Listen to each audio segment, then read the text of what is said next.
का पैसा बचा था, 15 दिन बाद हम लोग विदेश से कुछ भी नहीं खरीद सकते। और ये बात आज से लग 30 साल पहले की है। उस समय हमारा, आज भी हमारे पास देखिए चाइना से सामान नहीं आएगा, इलेक्ट्रॉनिक चीजें बंद हो जाएगी।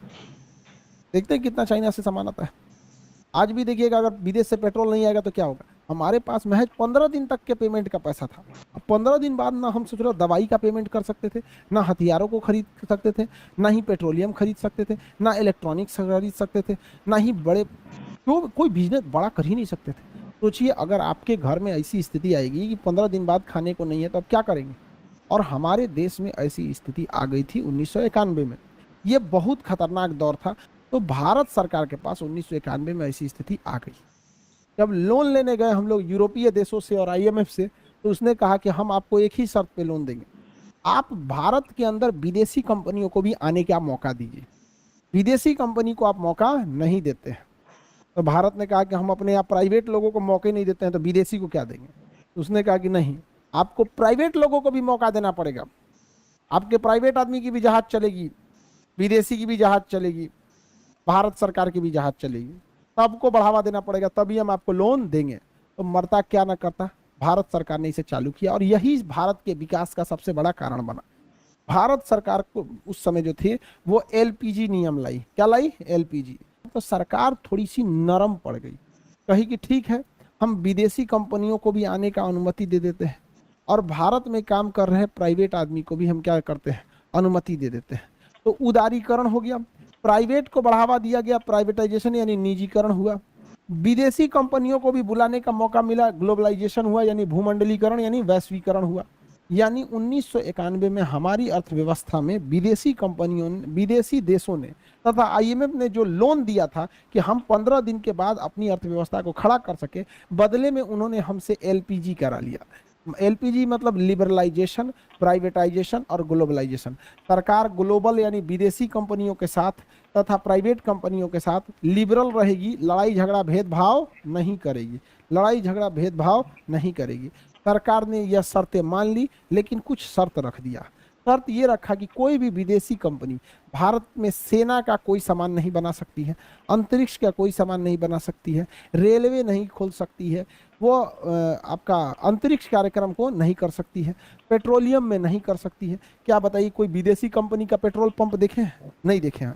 तो ये काफ़ी स्ट्रिक्टली नियम लाया गया था 1991 में।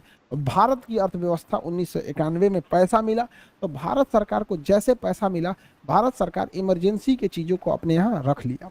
और भारत सरकार ने जैसे ग्लोबलाइजेशन किया, क्या किया? ग्लोबलाइजेशन किया। तो ग्लोबलाइजेशन जैसे किया कि भाई आप कार का फैक्ट्री डाल दीजिए, मोटरसाइकिल का डाल दीजिए, स्कूटी का डालिए, ट्रक का डालिए, बस का डालिए, बढ़िया बढ़िया वॉशिंग मशीन, फ्रिज, कूलर की फैक्ट्री डालिए। तो सर विदेशी कंपनियां धड़ल्ले से आई फैक्ट्री डालने के लिए कि भैया भारत में ये सब चीज़ें तो पहले से बनती नहीं थी, हम कमा के लाल हो जाएंगे। तो जैसे वो कंपनियां भारत में आई तो लोगों को रोजगार मिलने लगा। भारत सरकार को क्या लगा? कुछ नहीं, बस उनको मौका दिया गया। जैसे वो कंपनी आई, ज़मीन खरीदी, यहाँ के मजदूरों को ली, उन्हें ट्रेनिंग दी, सैलरी दिए, काम कराए, बहुत ज़्यादा भारत को पैसा भी आने लगा, रोजगार भी मिल गया यहाँ पर उन कंपनियों के आने से। लेकिन सरकार का अभी भी खर्च कम नहीं हो रहा था। समस्या ये था कि सरकार इतने बोझ पाल रखे थे जिसका कोई हद नहीं। तो सरकार ने अपने बोझ किसको दे दिया? प्राइवेट कंपनियों को। किसको दे दिया? प्राइवेट कंपनियों को। देखिए आज भी सरकार से जो चीज़ नहीं चल पाता है प्राइवेट को दे देता है। एलआईसी प्राइवेट को, बैंकों को प्राइवेट को। तो वो प्राइवेट इंसान अपना काम चला लेता है। तो सरकार ने अपनी जान बचाने के लिए दो काम किया, ग्लोबलाइजेशन और प्राइवेटाइजेशन। इससे बहुत ज़्यादा रोजगार मिला। अब जैसे देखिए बैंक है, एसबीआई बैंक है, और वहीं पे बगल में प्राइवेट बैंक भी है, एचडीएफसी बैंक है। प्राइवेट बैंक कैसा है? एचडीएफसी है। एचडीएफसी कैसा बैंक है? प्राइवेट बैंक है। तो इससे काफ़ी फायदा हुआ। सरकार को हर जगह अपना बैंक खोलेगी तो बिल्डिंग खरीदो या ज़मीन खरीदो, लाइट का बिजली बिल भरो, कर्मचारियों को सैलरी दो। सारा काम सरकार खुद नहीं कर सकती है, इसलिए आधा तो जिम्मेदारी प्राइवेट कंपनियों ने उठा लिया। पहले जिम्मेदारी सरकार की थी, घर घर स्कूल पहुंचाओ। आज जिम्मेदारी नॉर्मल प्राइवेट टीचरों के पास है। हम लोग गांव गांव तक पहुंच गए लोग ऑनलाइन के माध्यम से। और लिबरलाइजेशन, सरकार अब लिबरल हो गई है। मतलब वो ज़्यादा लिबरल का मतलब उदार हो गई है। आप सरकारी हॉस्पिटल खोलेंगे, पहले प्राइवेट हॉस्पिटल खोलने नहीं देते थे, अब आप चाहें तो प्राइवेट हॉस्पिटल भी खोल सकते हैं। विदेशी कंपनी चाहे तो भी अपना हॉस्पिटल खोल सकती है। चाइनीज हॉस्पिटल, यहाँ मुर्दा को भी जिंदा किया जाता है और जिंदा को भी मार दिया जाता है। अब सरकार कुछ हस्तक्षेप करने जाती है नहीं, क्योंकि सरकार क्या हो चुकी है, लिबरल हो गई है। इस वजह से भारत में भयानक क्रांति आई, इतनी जबरदस्त क्रांति आई, लेकिन भारत सरकार ने नियम रख दिया, कहा कि प्राइवेट कंपनी और विदेशी कंपनी, जब भी विदेशी कंपनी आएगी तो महज 49% योगदान देगी भारत में, और उसे भारत के किसी प्राइवेट कंपनी से शेयर पार्टनरशिप करना पड़ेगा 51% का। तो विदेशी कंपनी जब आई तो उनके लिए भारत ने मौका दिया कि आओ, लेकिन तुम फुल टू अपना कारखाना यहाँ नहीं डाल सकते हो, उसमें तुम्हारा योगदान 49% रहेगा, और किसी भारतीय कंपनी को तुम्हें अपना पार्टनर बनाना पड़ेगा, उसका परसेंटेज 51% रहेगा। यानी देखिए भारत वाला का दबदबा यहाँ ज्यादा रहा। तो विदेशी कंपनियों ने कहा कोई बात नहीं यार, यहाँ के लोग ना गाड़ी देखे, ना बंगला देखे, ना मोटरसाइकिल, ना स्कूटी, कुछ कूदो भयानक, यहाँ पे कमाई होगा। तो इसी तरह से कौन सी कंपनी आ गई, होंडा कंपनी आ गई 49% के साथ साथ, और शेयर किससे कर लिया, अकाउंट पे, हीरो के साथ।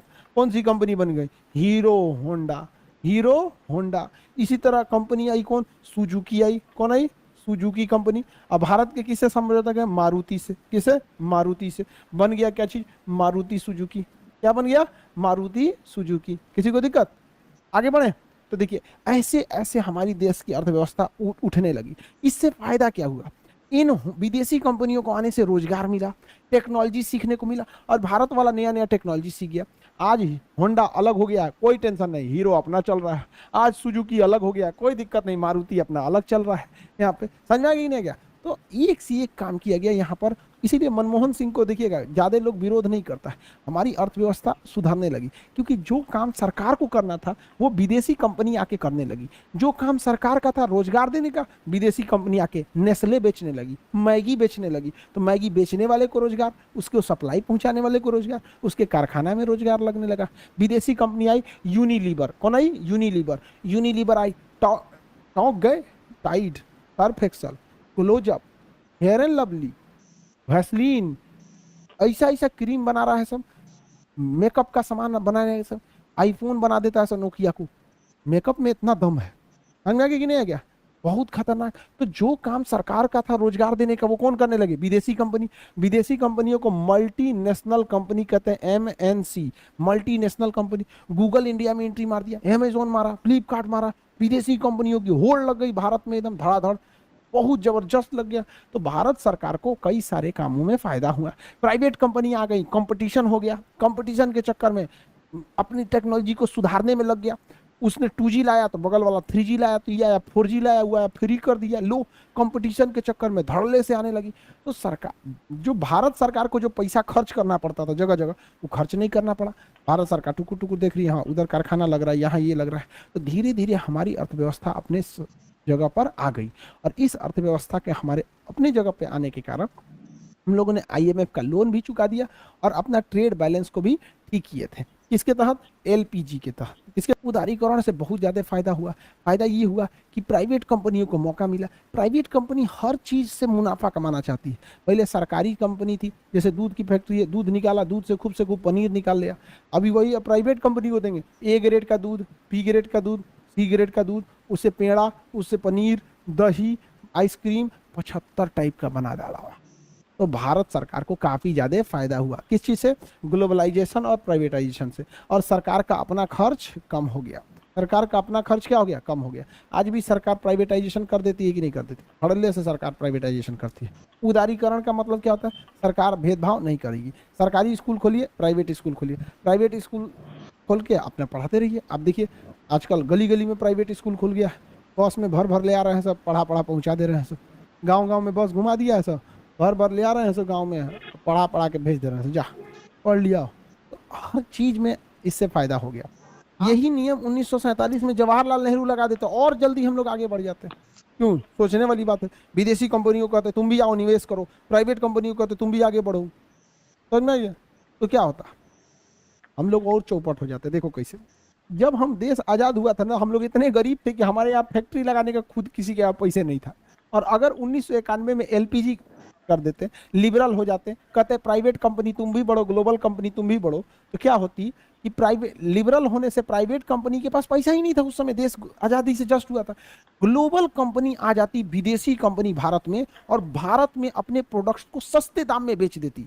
तो भारत के लोग अपना कारखाना लगाते, नई टेक्नोलॉजी सीखते, इनका सामान महंगा होता, उतना अच्छा होता नहीं, लोग विदेशी कंपनियों को ही अपनाने लगते। धीरे धीरे विदेशी कंपनी इनके ऊपर हावी हो जाती और वही ज़्यादा तक भारत में कब्जा कर लेती। कब्जा इन द सेंस क्या, उन्हीं का दबदबा हो जाता है। जैसे अभी कैसे चाइना का दबदबा होते जा रहा है, सऊदी अरब में कोई भी सामान सऊदी अरब का नहीं बना होता है, विदेश से गया रहता है। इसलिए जवाहरलाल नेहरू ने 1947 में कहा कि नहीं, हम धीरे धीरे ही सीखेंगे, लेकिन सीख कर आत्मनिर्भर जरूर होंगे, तभी हम आगे बढ़ सकते हैं। इसलिए 1947 में जवाहरलाल नेहरू ने कह दिया कि हमारे यहाँ एलपीजी नहीं लगेगा, हम लिबरल नहीं हैं, हम प्राइवेट नहीं, हम ग्लोबल होने नहीं देंगे। हाँ, प्राइवेट कंपनियों को आगे बढ़ना है तो आगे बढ़े। तो धीरे धीरे प्राइवेटाइजेशन हुआ, लेकिन उस समय डर ये भी था कि हमारे पास सेना भी मजबूत नहीं थी। लेकिन 1961 का 62 की लड़ाई लड़े, 65 लड़े, 71 लड़े, 84 लड़े, तो धीरे धीरे हम लोग को सेना का भी लड़ाई का अनुभव हो गया। तो पता चल गया कि विदेशी कंपनी आएगी तो इनसे निपट लेंगे लोग। और जब 1991 आया तो भारत की प्राइवेट कंपनियां बहुत हद तक सीख चुकी थी चीज़ों को, भारत की प्राइवेट लोग अब जागरूक हो चुके थे। और साथ ही साथ जो एलपीजी लाया गया वो 49 और कितने % का लाया गया, 51% का, कि ताकि कोई भी भारतीय कंपनी को आगे बढ़ाना पड़े मजबूरी में। तो मजबूरी में हीरो को आगे बढ़ाया सब, मजबूरी में मारुति को बढ़ाया सब। लेकिन जब धीरे धीरे और समय आया, नरेंद्र मोदी की सरकार आई, तो इन्होंने कह दिया कि देखिए अब कोई भी विदेशी कंपनी को आना है तो आप 100% ले आ सकते हैं। कितना %? 100%। जब 100% हुआ तो होंडा अलग हो गया, हीरो